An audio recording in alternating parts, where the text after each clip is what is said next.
ॐ नमः सिद्धेभ्यः।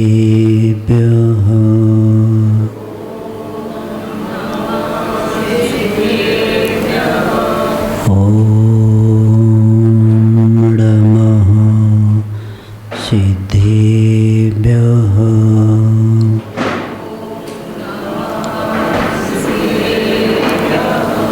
ढवो अरिहन्ताणम्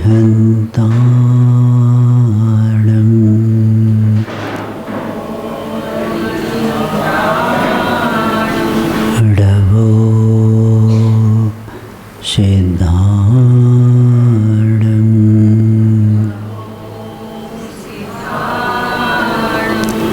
ढवो आयर्याणम्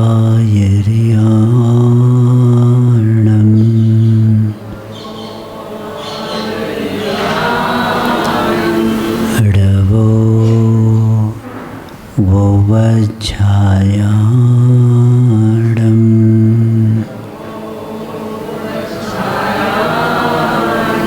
ढवो लोये सवसाहुणम्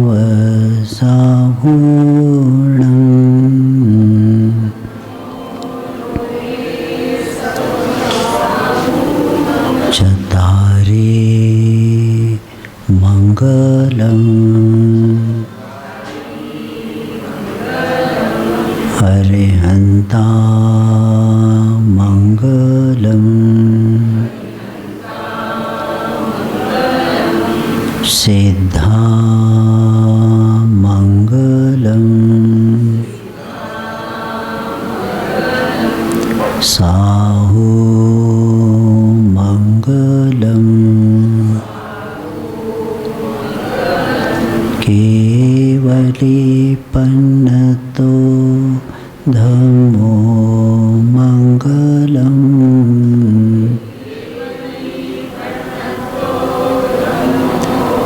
चतारे लोकोत्तमा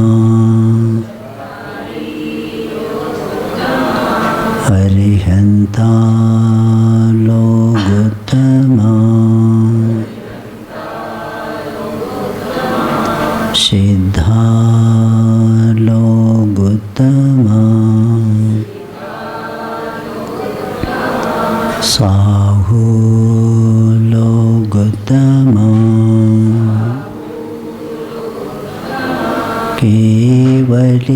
केवलीपन्नतो धम्मो लोकोत्तमो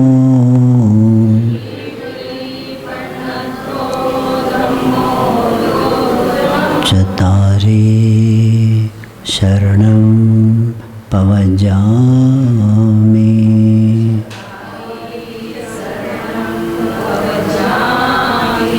अर्हन्ते शरणं पवजामि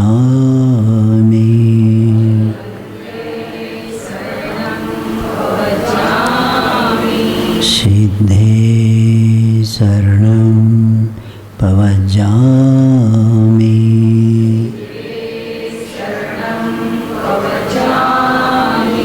साहु शरणं पवजामि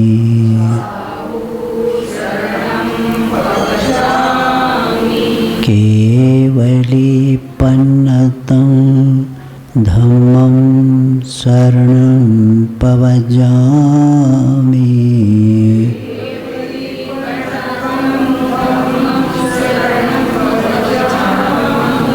तीन भुवन में सार वीतराग विज्ञानता शिव स्वरूप शिवकार नमः त्रियोग संहार के।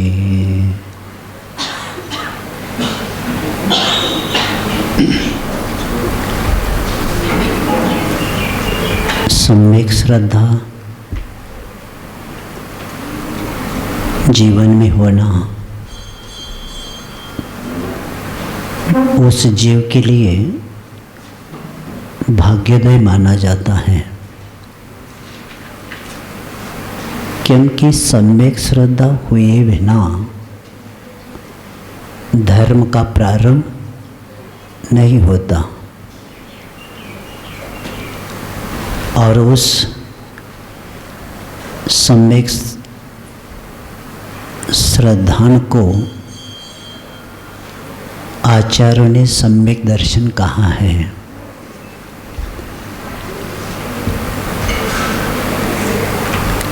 क्योंकि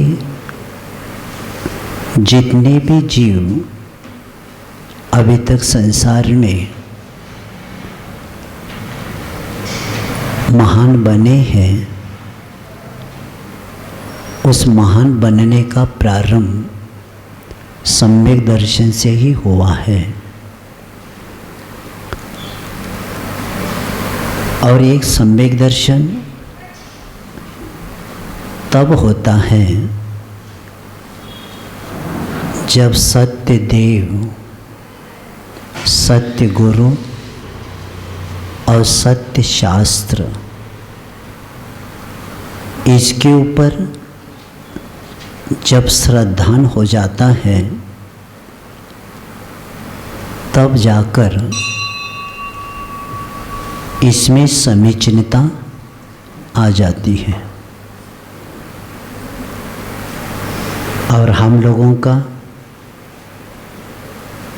परम सौभाग्य है, अनादिकालीन धर्म उसके तत्व हमें पढ़ने को, सुनने को और जीवन में उतारने का सौभाग्य इस भाव में हमें प्राप्त हुआ है। हमारी दृष्टि द्रव्य दृष्टि बने, ये हमारा सम्यक दृष्टि का लक्ष्य होता है। जहाँ पर्याय दृष्टि आती है वहाँ नियम से राग द्वेष होता रहता। ऊपर देखते ही विकल्प ही होते हैं, इसलिए लगता है नीचे बैठ कर शांत बैठो, किसको देखना। सब परेशान लोगों को देखकर और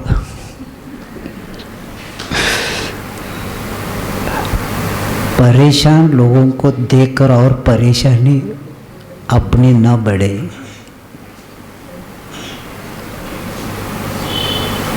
सब परेशान है, तो इसे लगता है शांत। हमारे भगवान कहते नासा दृष्टि रखो, काम हो जाएगा। और इसकी साधना तब होती है जब शिक्षाव्रत में जो सामायिक शब्द है, सामायिक हम लोगों के लिए आत्मिक ऊर्जा को बढ़ाने के लिए काम करता है। क्योंकि हमारी जो ऊर्जा बाहर जा रही थी, तो सामायिक के द्वारा क्या कर उस ऊर्जा को कम किया। आचार्य महाराज जी मूलाचार के समय पढ़ाते समय बता रहे थे, दृष्टि गई, आत्मशक्ति क्षीण हो गई। क्योंकि जहाँ पे दृष्टि जाती है ना, राग द्वेष होता ही है। इसलिए हम सौभाग्य मानते ऐसे गुरु मिले नासा दृष्टि वाले कि उनको देख देख कर कभी कभी अपने को भी वो साधना करने के भाव हो जाते। हजारों लाखों जनता उनको देख रही है, लेकिन वो किसी को, और आचार्य महाराज ने हम लोगों के लिए हाय को लिखा कि तेरी आंखें दो और तुम्हारे ऊपर हजारों आंखें देख रही है, और हम दो आंखें के द्वारा देख रहे सबको, और हजारों लोग सतर्क हो जाओ। आगे क्या कहते? सतर्क हो जाओ। इसलिए हो जाना, आप तो हजार लोगों को एक एक को थोड़ी देख रहे, आपके हजारों जनता है, वो सब दृष्टि थोड़ी है, सबके ऊपर थोड़ी थोड़ी दृष्टि जा रही है, लेकिन हजार लोगों की दृष्टि कहाँ है? आपके ऊपर है। इसलिए कहते सतर्क हो जाओ।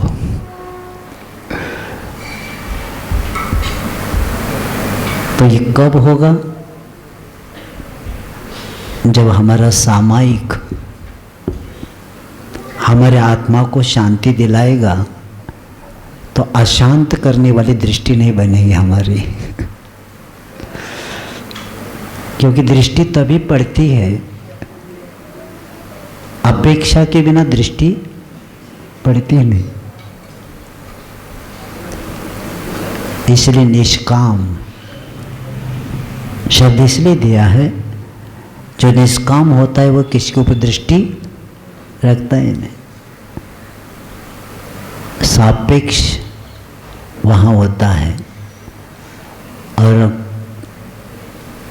मानतुंग आचार्य कहते हैं कि भगवान संसार में सबका ज्ञान सापेक्ष है, लेकिन सिर्फ आपका ही ज्ञान क्या है? निरपेक्ष है। और संबंधवत महाराज कहते हैं वो निरपेक्ष कैसा? धनन शिल्पी कर स्पर्शान मुरुज किम अपेक्षते।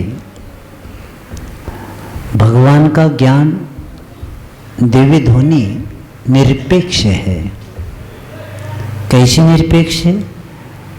रागेर बिना। तो कैसे? उदाहरण बताया मृदंग का। मृदंग बहुत आवाज करता है, लेकिन वह मृदंग तब आवाज करता है जब उसके हाथ ऊपर रखते हैं। यानी मृदंग के ऊपर हाथ रखते ही मृदंग मधुर आवाज करता है। और ऐसे करते हुए मृदंग अपेक्षा नहीं रखता।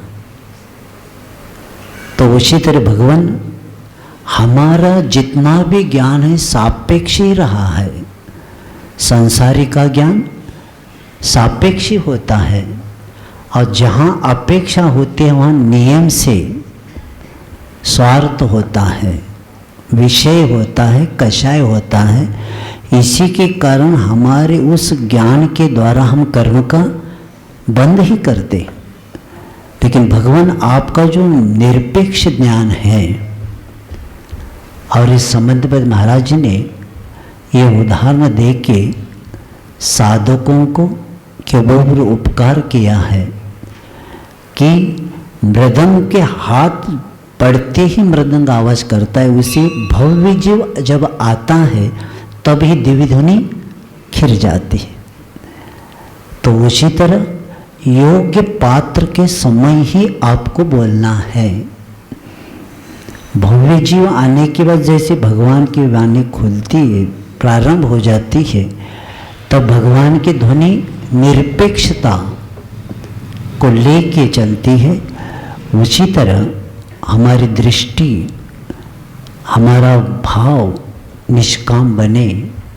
और इसीलिए हम दो आँखें के द्वारा सबको देख रहे, लेकिन हजारों आँखें आपको देख रही है। सतर्क हो जाओ। इसका कारण यही है कि हम हमें जागृत रहे।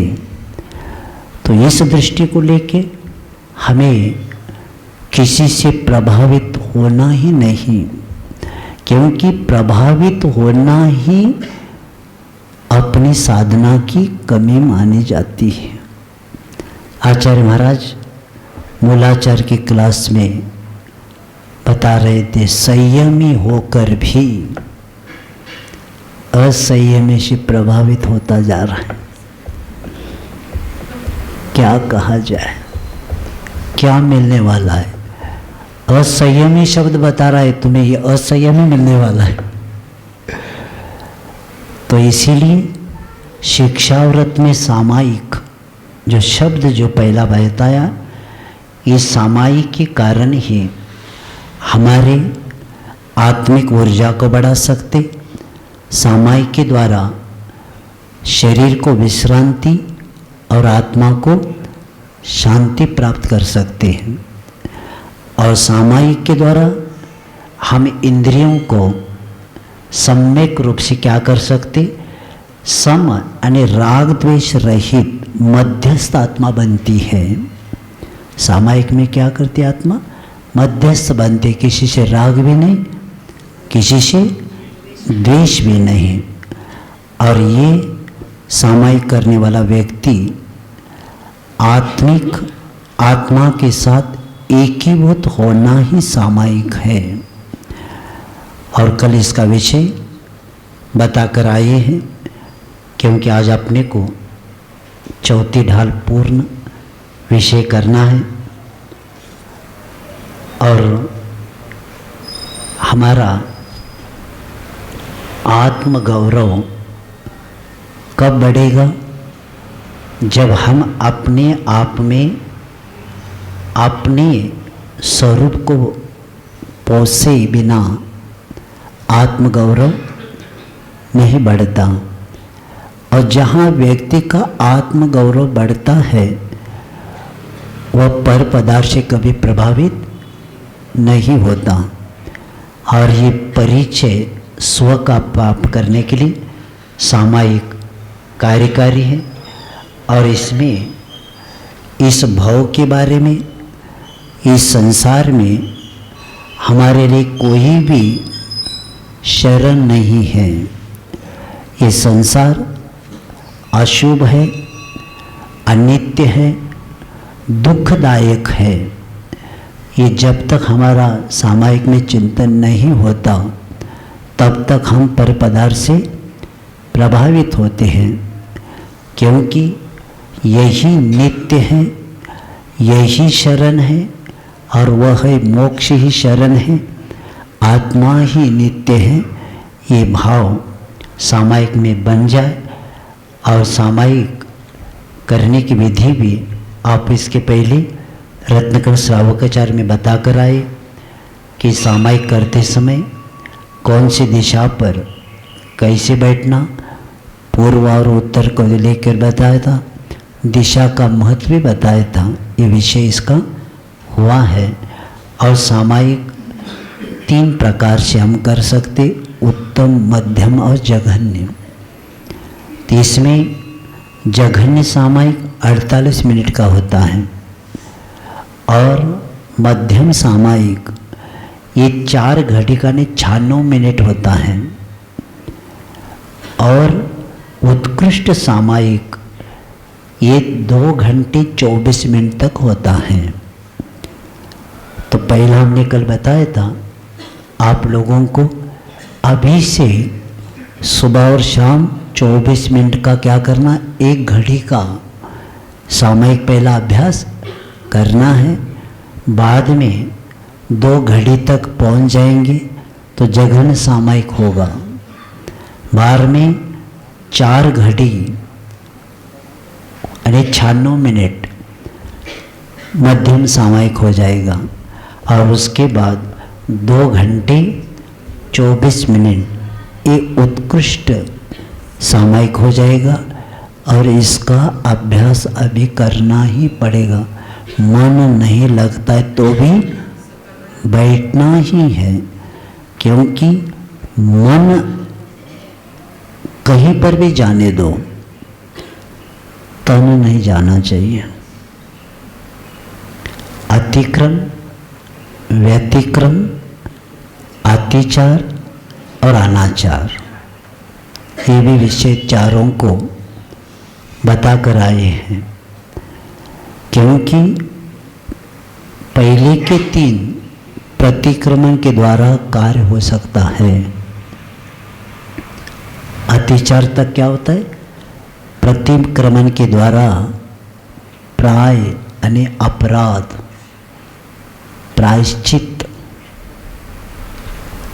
तो क्या कर सकते? उस दोषों को परिमार्जन कर सकते। लेकिन जो अंतिम जो है अनाचार, वो भंग होने के बाद बहुत मुश्किल है। इसीलिए हम सामायिक का अभ्यास प्रत्येक व्यक्ति को अभी से करना ही पड़ेगा। और ऐसे सामायिक के बाद उस प्रोषोदोष के बारे में कल हम सुन के आए हैं, इसका भी विषय हुआ है। और आप लोग वैसे आप लोगों को पहले से शिविर आदि होते आ रहे, आप लोगों को संगति मिलती भी आई है, लेकिन प्रैक्टिकल बहुत लेट हो रहा है आपका। अब इस चातुर्मास में आप लोगों का चातुर्मास तो अष्टानिक से प्रारंभ होता है। श्रावक का चातुर्मास कब होता है? अष्टानिक से होता है। तो इस चातुर्मास में आप लोगों को संकल्प मुझसे आकर करना है कि 1 महीने में या पूरे चातुर्मास में या पर्वों में हम शुद्ध भोजन करने का संकल्प करेंगे। इसलिए मैं बता रहा हूँ, अभी से शुरू करेंगे ना, आपका पुण्य बढ़ता जाएगा। मैं मेरा अनुभव बताता हूँ, मैं मेरी प्रशंसा नहीं कर रहा हूँ। जब गुरु महाराज जी ने, हमने कहा मैं वापस नहीं जाऊँगा 88 में सोनागिरी में, तब आचार्य महाराज जी ने कहा ऐसा करो, अगले महावीर जयंती को आना। तो हमें भेज दिया वापस। अब मेरे पास सिर्फ नमोकार मंत्र, श्रद्धा, वैराग्य है, लेकिन शास्त्र पढ़े ही नहीं। तो इतना पता था कि मुनि महाराज, व्रती लोग नल का पानी नहीं पीते। तो 1 साल जहाँ वापस गया, सुबह कुएं से पानी हर रोज लाता था, वही मैं अकेला पीता था। मेरे पास है ही नहीं, लेकिन 1 साल तक कुएं पर जाकर पानी छान के, जीवानी छोड़ के, यानी विकास होने का कहाँ कहाँ निमित्त मिलता है। प्रतिमा तो है ही नहीं अपनी, सिर्फ व्रत हुआ है, लेकिन इसका पालन जब मैं रत्नगर श्रावक के जब संघ में आया, तब पता चला कि प्रतिमा का मैंने पहले से पालन किया था, लेकिन पता नहीं था अपना। लेकिन इतना पता है कि शुद्ध बनाया जाता है, कुएं का पानी का उपयोग किया जाता है। तो 1 साल तक किया, उसका फल यहाँ मिले। इसीलिए जीवन में कहाँ से कार्य कौन करता है और कहाँ पहुँच जाता है, इसलिए प्रमाद नहीं करेंगे। और आप अगर, मैं भी बताता हूँ, बरेली में 2 साल पूर्व चातुर्मास हुआ था, वहाँ लोगों ने नियम लिया है 1 महीने में 15 दिन शुद्ध भोजन का। कई लोगों ने पर्व का लिया, कई लोगों ने 8 दिन का लिया। और वहाँ कुएं में हर रोज भीड़ रहती है, जैसे गाँव त्यागी गांव में है ही, ऐसा लगता है सब। तो उसके बाद अभी अनंतमती का चातुर्मास हुआ, उसको आश्चर्य लगा कि कितनी भीड़ रहती है। तो कहते तो जानबूझ के जिनका जिस दिन शुद्ध भोजन का था ना, तो उनके यहाँ जानबूझ के जाते थे। तो कितनी बिना चर्याने, बिना किसी करते हुए शुद्ध भोजन मिलता ही था। और इसी के कारण उन लोगों की इतनी कर्मों की निर्जरा होती है और आगे का प्रतिमा के पूर्ण अभ्यास हो जाता है। इसलिए देखना है हमें, क्योंकि आप लोग कहाँ तक पहुँचे हैं। परिवार में आपको आज दोपहर को भी या आहार के बाद संकल्प करना है कि अष्टमी चतुर्दशी को शुद्ध भोजन करेंगे, या 1 महीने में या सप्ताह में 5 दिन का करेंगे, 15 दिन में 5-6 दिन का करेंगे, और चातुर्मास में पक्ष को लेके। लेकिन प्रत्येक व्यक्ति को क्या करना है, अष्टमी चतुर्दशी का तो ये तो हो लेना ही है, लेकिन ऐसे करेंगे तो देख लेना और कितना पुण्य। और अभी से परिवार में लोग, छोटे बच्चे भी देखते रहते हैं, उसका प्रभाव उनके ऊपर पड़ जाता है। क्योंकि देखो मम्मी को छूना नहीं, आज शोले का भोजन है, शुद्ध भोजन है, तो ये शब्द भी वो सुना, इतना भी किया तो कितना बड़ा कार्य होता है। तो ये पुरुषोत्त उपवास अभी जो भी आप करेंगे तो उसको कैसे करेंगे, शुद्ध भोजन के साथ करने की कोशिश करेंगे। और इसके आगे बताया जा रहा है कि भोग उपभोग, भोग और उपभोग नियम करी ममत निवारे। यानी अब उसको तीसरी शिक्षाव्रत में बताया जा रहा है। पहला कौन सा है, सामायिक, दूसरा पुरुषोत्त उपवास, और तीसरा भोगोपभोग परिमाण व्रत। अब वह व्यक्ति भोग और उपभोग 2 शब्द हैं।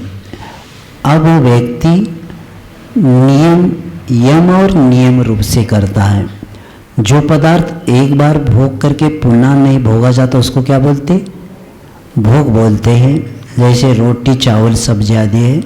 और जो पदार्थ एक बार भोग करके पुनः भोगा जाता है उसको उपभोग, ने कपड़े है, आभूषण है, इस आदि को लेके। तो इसका भी क्या करना चाहिए, परिमाण करना चाहिए। क्योंकि परिग्रह परिमाण व्रत में परिमित भोगोपभोग वस्तु को करने जीवन भर के लिए भी किया जाता है और कुछ सीमा तक भी किया जाता है। तो ऐसे भोगो परिमाण शिक्षा व्रत यम और नियम रूप से होता है। जो परिमित जीवन परिमाण जीवन पर्यंत के लिए जो उसको यम बोलते हैं, और जो काल की मर्यादा को लेके भोग और उपभोग का परिमाण किया जाता है उसको नियम कहते हैं। तो ऐसे इसमें भोगो परिमाण करेंगे। ये करने से क्या होता है, ये करने से बाकी का आगे का विकल्प नहीं होता, क्योंकि सीमा हो गई। हम इतने ही साड़ी का उपयोग करेंगे, इतने अलंकार का करेंगे, इतने कपड़े का करेंगे, तो बाकी के कपड़े के प्रति ममत्व नहीं रहेगा। उसके द्वारा कर्म का बंध, उससे हम क्या करेंगे, कर्म से बंध यानी बच जाएंगे।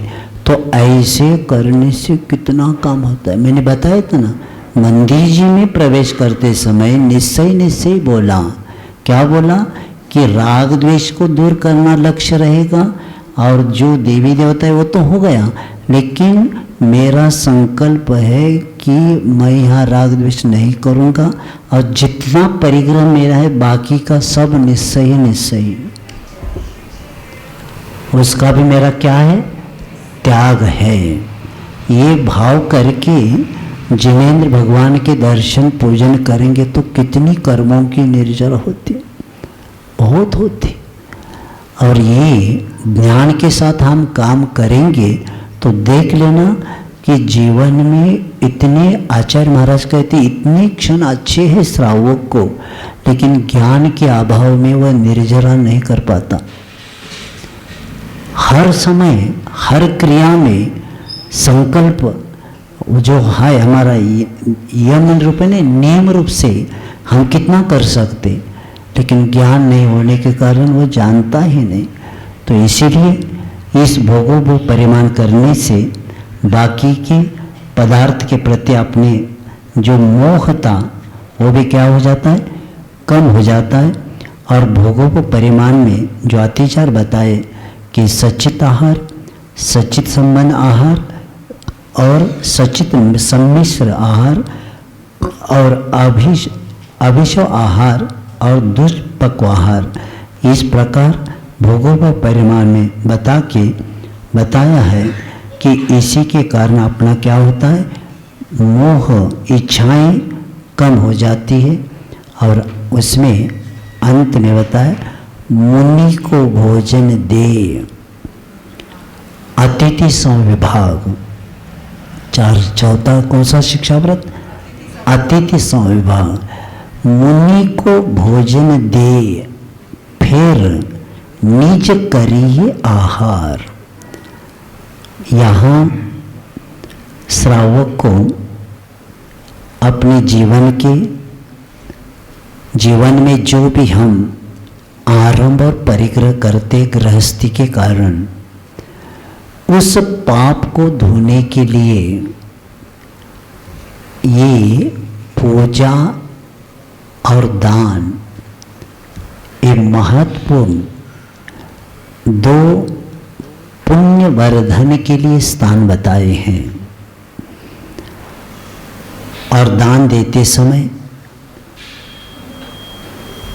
कभी कभी किसी मन में आता है क्या होता है दान देने से, तो समंत भद्राचार्य कहते हैं जिस प्रकार खून के द्वारा खून का शरीर लगा हुआ दाग आदि पानी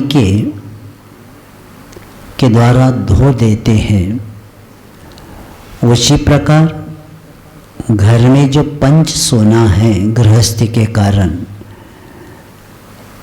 उस पंच सोना जानते हैं ना, जैसे मिक्सर है आपका, गैस है, बुहारी है, चक्की, अब गैस ही कहना पड़ेगा, चूल्हे है ही नहीं,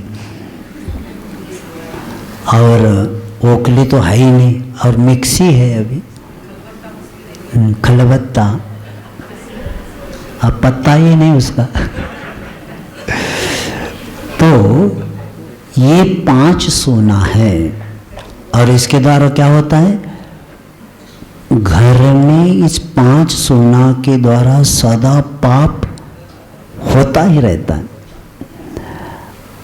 और ऐसे पापों को मुनियों के लिए दिया हुआ दान क्या करता है, पाप को नष्ट कर देता है। क्योंकि सतपात्र को दिया हुआ अल्प होने पर भी आचार्य समुद्र महाराज कहते हैं कि वृक्ष के बीज के समान महान फल को देने वाला वट बीज शब्द दिया है। वट का बीज कितना छोटा होता है, खसखस के दाने से भी छोटा होता है। तो ऐसा बीज योग्य समय पर योग्य स्थान पर गिर जाए तो उस छोटे से उसमें से वट का बड़ा वृक्ष होता है। तो उसी तरह योग्य पात्र को देने के बाद वह पाप के महान फल देने वाला और पाप की निवृत्ति करके धर्म की वृद्धि के लिए दान अवश्य वह देकर प्राप्त कर लेता है। उस दिन मुनि महाराज ने किया हुआ ध्यान, उस दिन किए हुए प्रभावना, उस की के भावों का प्रभाव और उसमें जो निर्जरा होती है, इसलिए 6ठा भाग कहाँ जमा होता है और वो कैसा जाता है आपको पता है। अभी बिना पैसे देते मोबाइल से काम हो रहा है आपका, कहाँ से पैसा कहाँ जा रहा है। तो उसी तरह आपके खाते में वह क्या हो जाता है, जमा हो जाता है। और 4 दान में जो 4 प्रकार के दान है ना, ज्ञान दान, औषध दान, आहार दान, अभय दान, तो अभी स्वामी कार्तिक अपेक्षा में बताया है, सब दान आहार दान में गर्वित हो जाता है, क्योंकि आपने मुनि महाराज के दिया हुआ आहार के दान, आहार के कारण वे स्वाध्याय कर रहे, वे प्रवचन कर रहे, तो ज्ञान दान भी हो गया।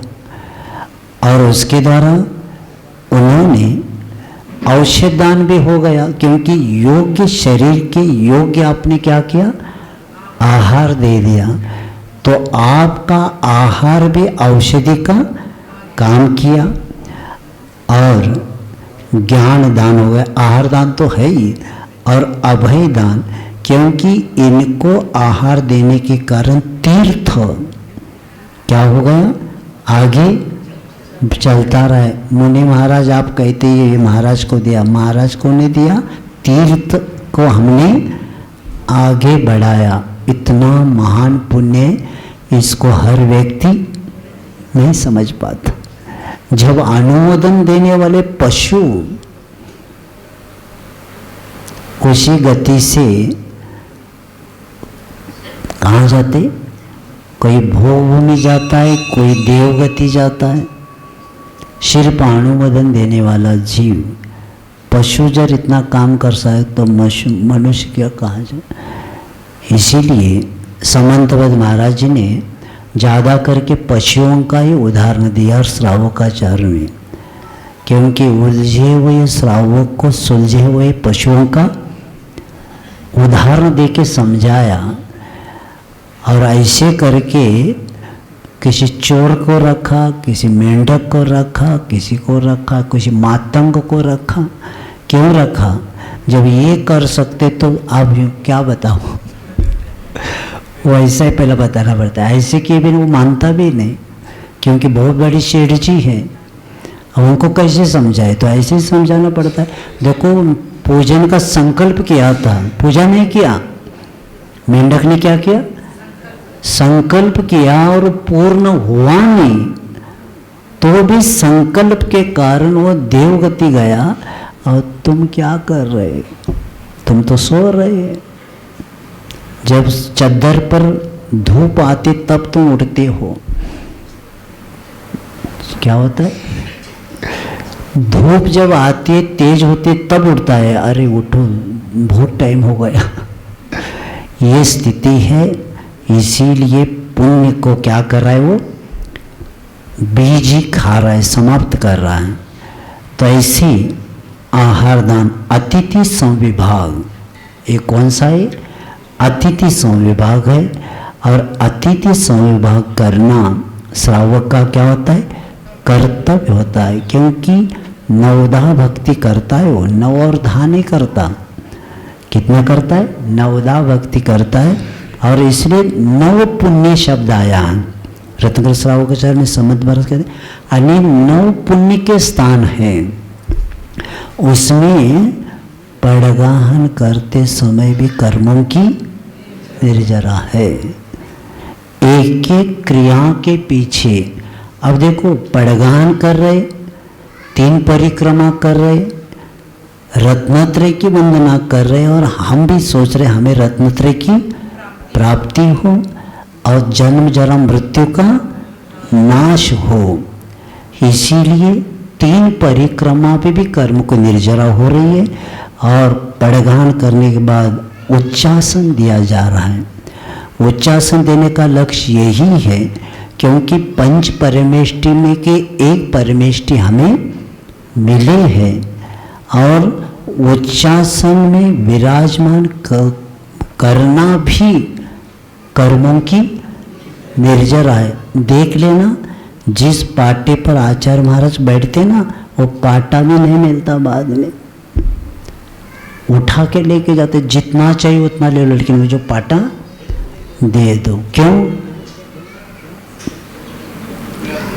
वो तो छोड़ो, चौकी का तो छोड़ो, बिहार में बताया था ना, एक पत्थर पर बैठे थे और पत्थर पर उड़ते ही बोली शुरू हो गई। उस किसकी? पत्थर की बोली शुरू हो गई। कितने 10,000, 15, 20,000 तक गई। तो अजैन व्यक्ति कहते हैं क्या हो रहा है, ये बोली हो रही, क्यों, ये लेके जाएंगे, मैं नहीं दूंगा। और उन्होंने जब इतने बड़े जिस आसन पर बैठे हैं उसकी मैं पूजा करूं, इसको कहते उच्चासन। और आचार्य महाराज जब उठ के बैठते हैं ना, उठते हैं ना सिंहासन में, देख लेना क्या होता है।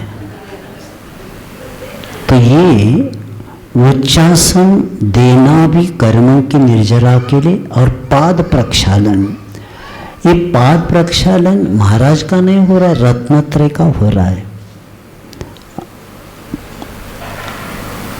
अन्य समय की बात अलग है और ये इस समय की बात अलग है, क्योंकि इस परमेष्टि की पाद प्रक्षालन करके इस निमिष से मुझे गंधोदक मिलेगा, क्योंकि प्रत्येक क्रिया में विनय जितना रहेगा उतनी कर्मों की। अगर आपके पास विनय नहीं ना, क्योंकि कभी कभी बीच में खींचना पड़ता है। आचार्य महाराज जी बता रहे थे कि हम लोगों को भी कहा गंधोदक नहीं लेते ना, जानबूझ के कई लोग वहां से उठ के आना, उठ के आना। तो आचार्य जी को किसी ने कहा, आचार्य जी लोग क्या कहेंगे कि आदिनाथ भगवान को भी जरूरत है क्या? ये आदिनाथ भगवान जी 6 महीने आहार नहीं मिला, क्या पूजा करके लेने की इच्छा थी क्या? नहीं। आचार्य जी कह रहे थे सामने वालों को पहला विनयी बनाना पड़ेगा, तब हम आहार करेंगे। और जिसके पास विनय होता है वही दुगंधोदक, और जिसके पास नहीं तो नाटक भी करता है भीड़ में। तो तुम्हारा मायाचार अभी भी नहीं छूट रहा है।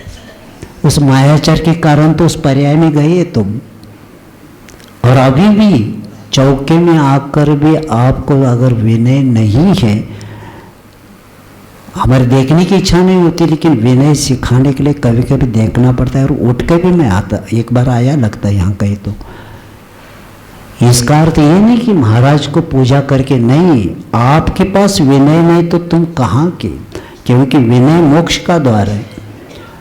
और ये पाद प्रक्षालन, और पाद प्रक्षालन के बाद पूजन किया जाता है। पूजन करने का लक्ष्य, जो अर्घ्य चढ़ाते हैं उस अर्घ्य के पीछे जो शब्द है आपका, जन्म जरा मृत्यु का नाश हो मेरा, मुझे ये पद प्राप्त हो, नैवेद्य चढ़ा के क्षुधा का नाश हो, महाराज का कर रहे कि आपका कर रहे? निमित्त महाराज का है, लेकिन किसका हो? तो पूजा किसकी हो रही बताओ? नाम तो महाराज का है, लेकिन निर्जरा किसकी? महाराज की हो रही। पूजा करने से पूजा करने वाले की पूजा होती है, जिसकी होती है उसकी निर्जरा होती है। बस निर्जरा किसकी होती? जो पूजा कर रहा है उसकी निर्जरा होती, महाराज की थोड़ी होगी। तो ये निर्जरा का आपके पुण्य के वृद्धि का ये समय है। तो पूजा करना है और वे नमस्कार करना, मन शुद्धि, वचन शुद्धि, काय शुद्धि, आहार जल शुद्ध है। तो एक एक भक्ति के पीछे भी निर्जरा होती है, इसीलिए तो सबसे श्रेष्ठ माना गया है आहार दान। और तीर्थ का प्रारंभ भी आहार दान से हुआ है, और अंत भी पंचम काल कब आने वाला है? जब मुनि महाराज का आहार नहीं होगा तो समझ लेना छठा काल। इसीलिए मुनि है, इसलिए तीर्थ चल रहा है। ये नहीं रहेगा तो तीर्थ भी नहीं रहने वाला। तो ये नवदा भक्ति सतपात्र को दान देने से उत्तम मध्यम जगन आदि बताया। तो अतिथि, क्योंकि समय आज पूर्ण करना है अपने को, चलो। तो इस तरह अतिथि संविभाग में अतिचार, सचित निक्षेप आदि को बताया, सचित अभिधान, पर व्यपदेश, मात्सर्य और कालातिक्रम। अब निरतिचार श्रावक पालने का फल। 12 व्रत के अतिचार पन पन न लगावे।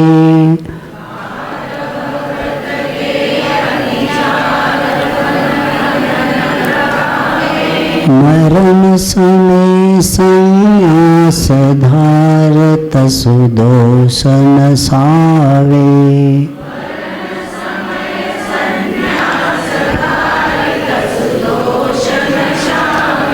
यो श्रावक व्रत पाल स्वर्ग सोलम उपजावे।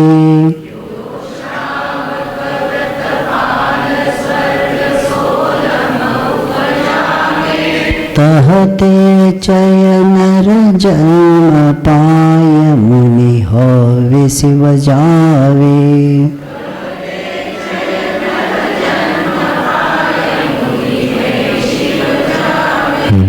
12 व्रत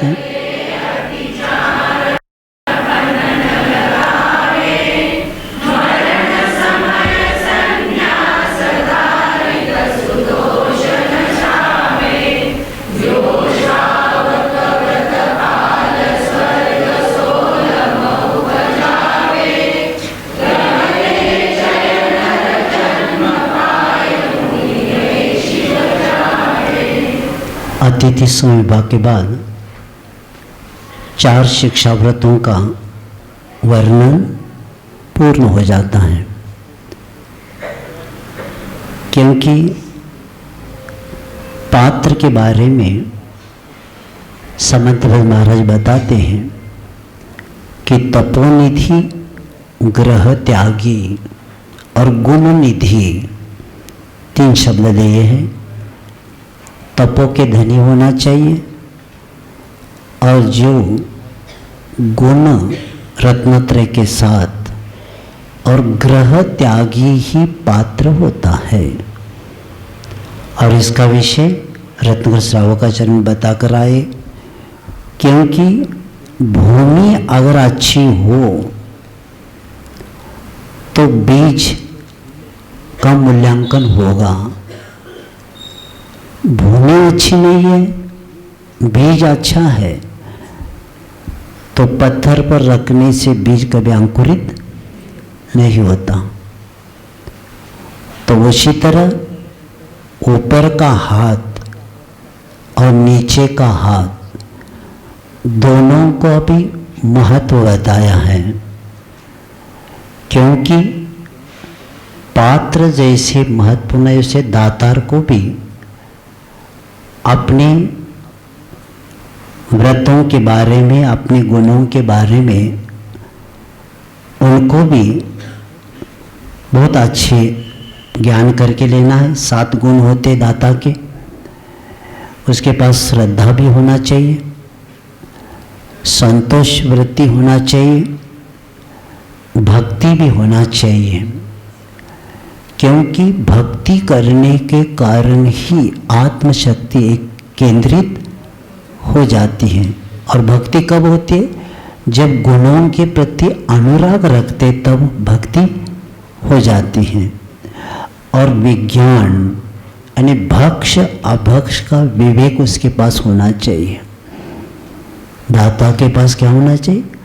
भक्ष अभक्ष का विवेक होना चाहिए। और अलुब्धता यानी उभय लोक के सुख की वांछा नहीं होना, नहीं ये दान करने से इतना मुझे मिलेगा या मिले, ये भाव। इसलिए देखो कर्तव्य आता है, ये क्या शब्द आता है? कर्तव्य में आत्मोन्नति का विषय आता है, भोगाकांक्षा का विषय नहीं आता। और वे क्षमा गुण होना चाहिए, और उसके बाद सात्विकता बहुत अच्छी होना चाहिए। तब जाकर क्या होता है? वह ऊपर का हाथ योग्य बनता है। और नीचे का तो हाथ का लक्षण बताया आपने, लेकिन ऊपर के हाथ वालों को बताना पड़ेगा, नहीं तो ऊपर का कहेगा नीचे का कैसा है, पर तुम कैसा है ऊपर देख तो लो, वो पहला देखना पड़ेगा ना। तो इसलिए आचार्य महाराज मोराजी में पहली वाचना हुई थी धवला की, तब आचार्य महाराज जी ने कहा कि दाता महत्वपूर्ण है, तब जाकर तीर्थ चलेगा। तो आप बोलते बोलते कैलाश चंद्र जी ने कह दिया तो महाराज ऊपर वाले श्रेष्ठ हो गए। तो आचार्य महाराज ने कहा पंडित जी नीचे का हाथ कपता नहीं, ऊपर का हाथ क्या होता है, कपता है। आपने कई लोगों को देखा है चम्मच में यहाँ लिया हुआ कप नीचे गिरता है, यानी वस्तु कहाँ से कहाँ ऐसे ऐसे करते करते। इसीलिए दोनों का संबंध इस तीर्थ को चलाने के लिए है, और दोनों रहेंगे तब तक तीर्थ रहेगा। नीचे का हाथ न रहेगा तो ऊपर का हाथ क्या करेगा, ये भी है। इसीलिए श्रमण और श्रावक ये परंपरा है। तब इसीलिए आदिनाथ भगवान जी अगर आहार को नहीं उठते तो श्रावक कहाँ बनता। तो तीर्थ आगे बढ़ाने के लिए दोनों की जरूरत है, इसलिए आहार को उठे हुए, क्योंकि सन था ना उनके पास, क्या उठने की जरूरत थी। लेकिन आगे जाकर तीर्थ चलने के लिए श्रावक होंगे, श्रावक में से मुनि भी बनेंगे, तब जाकर क्या होगा, ये तीर्थ चलेगा। इसलिए बहुत बड़ा उपकार तीर्थ के प्रारंभ में उनके द्वारा हुआ है। अभी 12 व्रत के अतिचार। व्रत वह होता है किन्हीं पदार्थों के सेवन का तो हिंसादि अशुभ कार्यों का नियत काल तक संकल्प पूर्वक त्याग करने को क्या बोलते हैं, व्रत बोलते हैं। यानी प्रतिज्ञा करके जो नियम ले जाता है उसको व्रत बोलते हैं। और व्रत लिए बिना कोई भी फल नहीं मिलता। जैसे आप लोगों का कई वस्तुओं का त्याग है, रात को पानी भी नहीं पीते तो भी संकल्प इसलिए नहीं किया, पीना पड़ा तो के पीछे 365 दिन में एक दिन कभी पिया होगा तो 364 दिन का नुकसान हो गया। करंट में चलता है क्या, करंट में आपके कोपर गांव में करंट में ज़्यादा ब्याज मिलता है क्या फिक्स वालों को?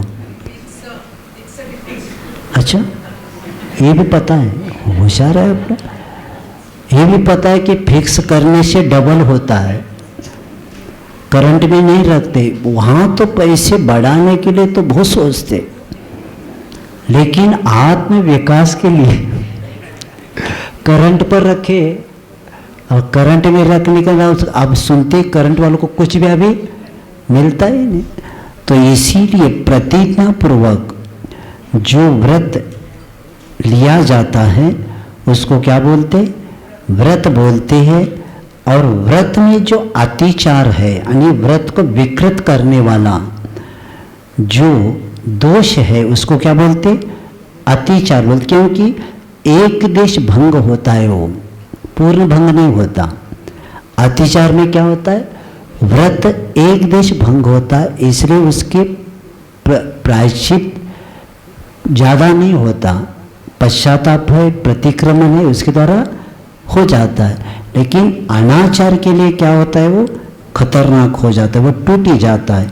क्योंकि अतिचार में तो व्रत का एक देश भंग होता है और अनाचार में सर्वदेश भंग होता है।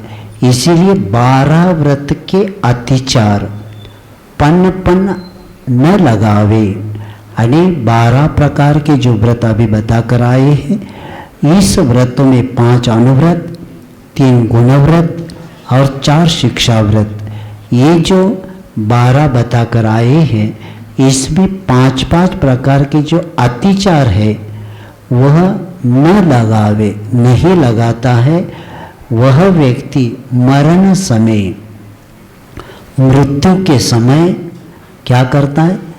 संन्यास स्मरण। संन्यास यानी धर्म समझते हुए आत्म सुधार के लिए शरीर और कषायों को क्या करना? क्रश करना, यही संन्यास है। अब क्या करना? धीरे धीरे क्रश करना है। पहले से तो कषाय को क्रश करना था अभ्यास, बाद में किसको करना है? शरीर को। शरीर को ज़्यादा क्रश करने के लिए समय नहीं लगता। थोड़ा सा आहार कम हो गया तो शरीर क्रश हो जाता है, लेकिन कषाय को क्रश करना सबसे बड़ी संलेखना मानी जाती है, संन्यास माना जाता है। और इसीलिए यहाँ बताया जा रहा है कि मरण समय संन्यास धार तसु दोष न सावे। तो इसमें जो अतिचार लगते उसको नहीं लगाते हुए निरतिचार पालन करते हुए मृत्यु के समय समाधि धारण कर लेना चाहिए। और तसु उसके दोषों को दूर करता है, और इसके बिना हमारे अनंत काल के दोषों को भी दूर करने के लिए काम में आता है संन्यास मरण। संलेखना लेना ही पड़ेगा।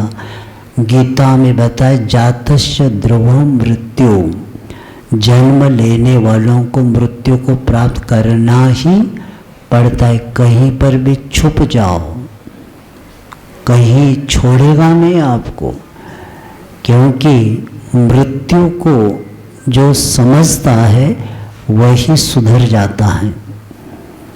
आचार्य एक बार बता रहे थे, मृत्यु को सामने रखो तो सावधान रहेंगे। अब क्या करना? मृत्यु को सामने रखो।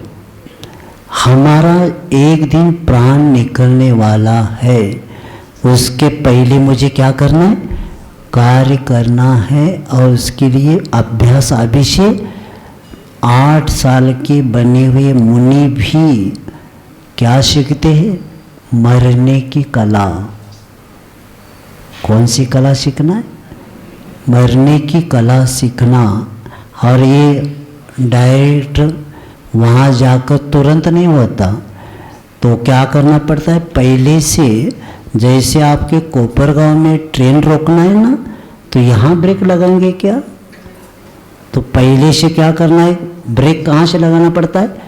1-1.5 किलोमीटर पहले से ब्रेक लगाना पड़ता है, तब जाकर कोपरगांव के स्टेशन पर गाड़ी रुके। और आपको जब स्टेशन आ गया और ब्रेक दबाएंगे तो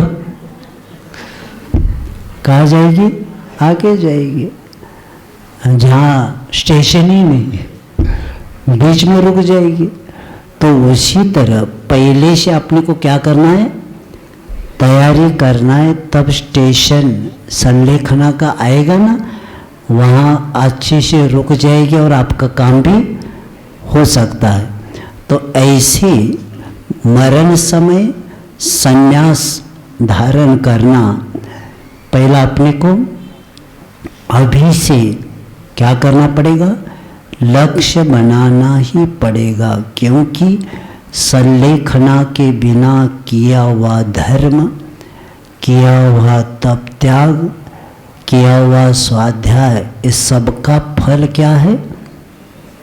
संलेखन। नहीं तो क्या हुआ? पहले से युद्ध के लिए जाने के लिए तलवार चला चला के परिश्रम किया, और संलेखना के समय ही रजा ले लिया, छुट्टी ले लिया, युद्ध के लिए तैयारी किया, और उसी समय युद्ध होने का पहले दिन रजा ले लिया। हो गया काम ही हो गया उसका। तो किए हुआ परिश्रम क्या हो गया?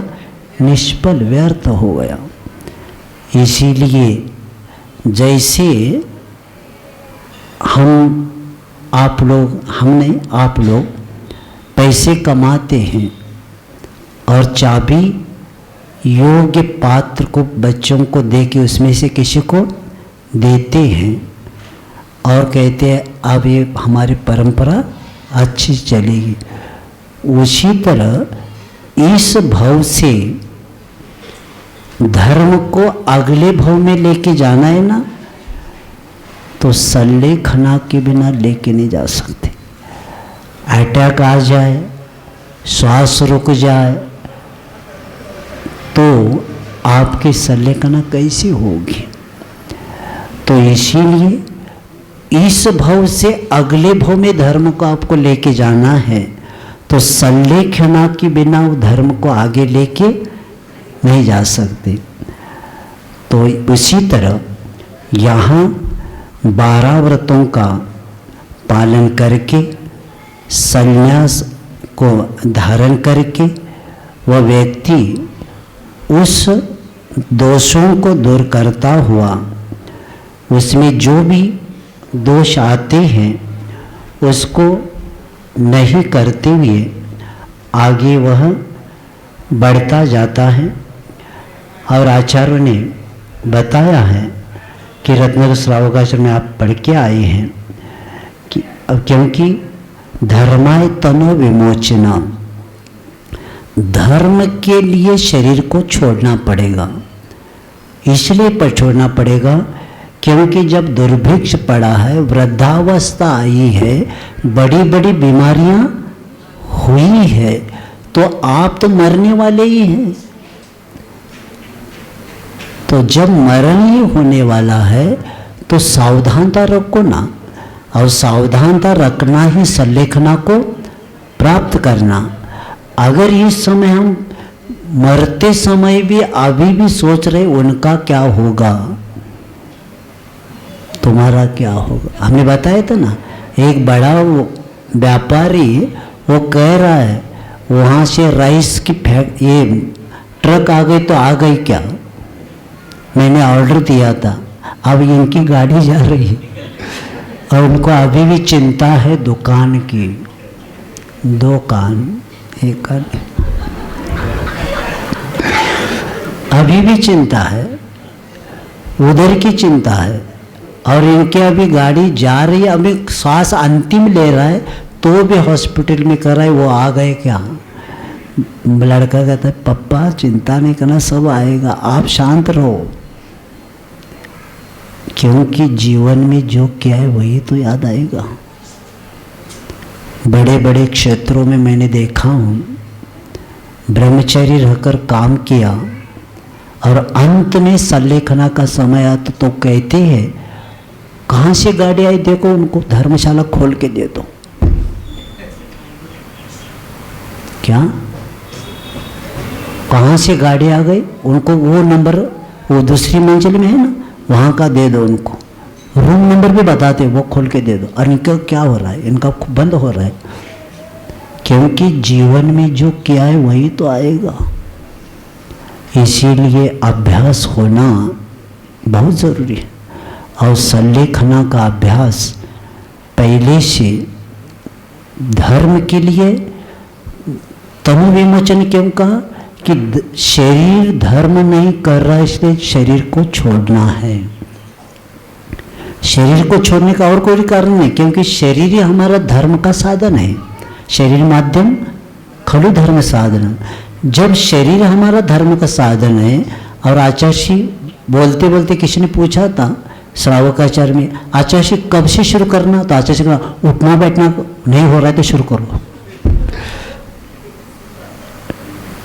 बाकी कुर्सी पर बैठने वाले घबरा करे, कुर्सी पर वो सुनाई भी नहीं देता उनको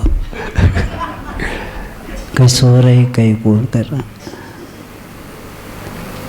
एक ही शब्द आचार्य महाराज जी ने अमरकंटक में सल्लेखना प्रकरण चल रहा था, किसी ने पूछा आचार्य कब से शुरू करना, हमें समझ में नहीं आता। तो आचार्य ने कहा उठना बैठना नहीं हो रहा है तो आपको क्या करना, क्योंकि मुनि महाराज उठना नहीं हो रहा है, हाथ पकड़ना नहीं हो तो समझ लेना सल्लेखना शुरू करना है। तो उसी तरह श्रावक श्राविका को भी क्या करना है, उठना बैठना नहीं हो रहा है, कितनी भी गोली खाओ कुछ नहीं होने वाला। क्योंकि जीर्ण जो कुटिया है उसको बीच में लगा सकते, लेकिन कुटिया कभी नहीं बनेगी नहीं। पुरानी, तो जरसी शब्द आया है। कौन सा है? जरसी। जब आपका शरीर क्या हो जाएगा? जीर्ण हो जाएगा, वृद्धावस्था अवस्था आ जाएगी तब। और जब रोग का प्रतिकार नहीं हो रहा है तो जी के क्या करें? अब देखो, कल से श्राविका किसी को लाया था, वो लगाया था और उनको तकलीफ हो रही थी। हमने कहा अरे जब तक ये लगाएंगे उनको दर्द होगा, ये पहला कैंसर है। और ये लगाने से क्या होता है?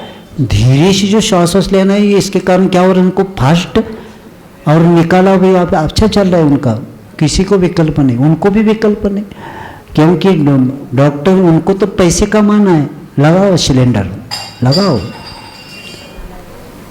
अभी एक बारामती के उनको पहले कहा था 1 महीना पूर्व घर लेके जाओ, माने नहीं।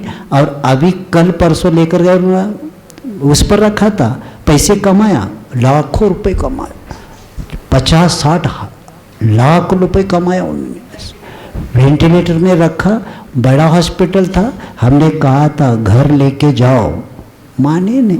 और कल परसों हो गया, बस पैसे जमा किया और पैसे कमाया उन्होंने। जब वो व्यक्ति जागृत नहीं है और आपने एक शब्द बोला, डॉक्टर साहब कितना भी खर्चा होने दो उसको बचाओ, तो कहते बचाता हूँ।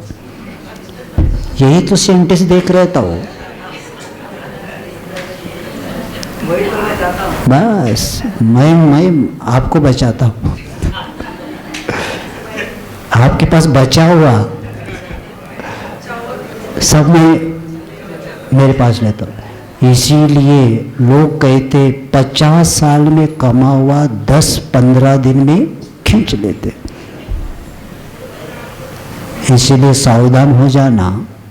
सल्लेखना का अभ्यास अभी से करना, फ्री में हो जाएगा और गति भी सुधर जाएगी। वहाँ बैठ के परिवार वालों को भी कर्ज बाजार बनाएंगे और तुम तो निकल जाएंगे। बेचारे बच्चे क्या करेंगे? लाखों रुपए कर्जा करना पड़ा आपके पीछे और हुआ भी कुछ भी नहीं, होने वाला ही नहीं वो। तो नीच प्रतिकार जब प्रतिकार होता है, जब उपचार की योग्य नहीं है तो अपना उपचार यही है जैन शासन का। सल्लेखना ही सबसे बड़ा उपचार है। और ऐसे करते हुए इसी के कारण क्या होता है? सल्लेखना शरीर और कषायों को क्रश करते हुए अंत में धैर्य के साथ इस शरीर को जागृतता के साथ शरीर को क्या करना है? छोड़ना चाहिए। इसको कहते मृत्युंजय। सावधानता से शरीर को छोड़ना क्या है? ये जीव को इस पिंजड़े को छोड़ना, इसको क्या बोलते? मृत्युंजय, मृत्यु महोत्सव। और ये लक्ष्य अपना बनना चाहिए। और ऐसे करने के बाद वो व्यक्ति क्रम से खाद्य पदार्थ है आदि को छोड़ते छोड़ते दूध आदि को भी पेय शुरू करना, इसको भी क्रम से छोड़ना। उसके बाद सिर्फ छाछ का उपयोग करना। मैं बताना चाहता हूँ कि आप लोगों को छाछ बनाना नहीं आता, कि तक्र बोलते हैं उसको, कि सल्लेखना के समय छाछ नहीं दिया जाता, तक्र दिया जाता है।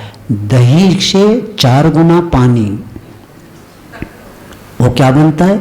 उसको मथाने से तक्र बनता है, जिसमें एक भी कण नहीं होता, नवनीत आदि का।